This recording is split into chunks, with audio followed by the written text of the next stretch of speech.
Hello, আসসালামু আলাইকুম। আমি ফারিয়া হক। লন্ডনে অলমোস্ট ৩ বছর ধরে আছি। আ একটা রেস্টুরেন্টে অ্যাসিস্ট্যান্ট ম্যানেজার হিসেবে কাজ করছি। সো বেসিক্যালি আসলে ওয়েট লস এবং সেলফ ইমপ্রুভমেন্ট এর জন্যই ডিডিতে আবার জয়েন করা। গত ১ থেকে ১ মাসে অলমোস্ট আমি ২ কেজি প্লাস ওয়েট আমি লুজ করেছি। ওভারঅল এক্সপেরিয়েন্স আমি বলব বেশ ভালো, স্ট্যামিনা পাচ্ছি। একটা পজিটিভ সাইড হচ্ছে আমার ঘুমের সাইকেলটা খুব ইমপ্রুভ হয়েছে বিকজ আগে আসলে ৪ ঘন্টা, ৫ ঘন্টা, ৪ ঘন্টা মানে খুব এলোমেলো ঘুমাতাম।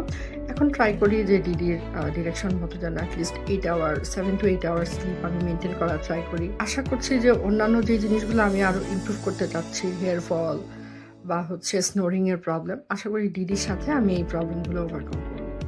Thank you so much.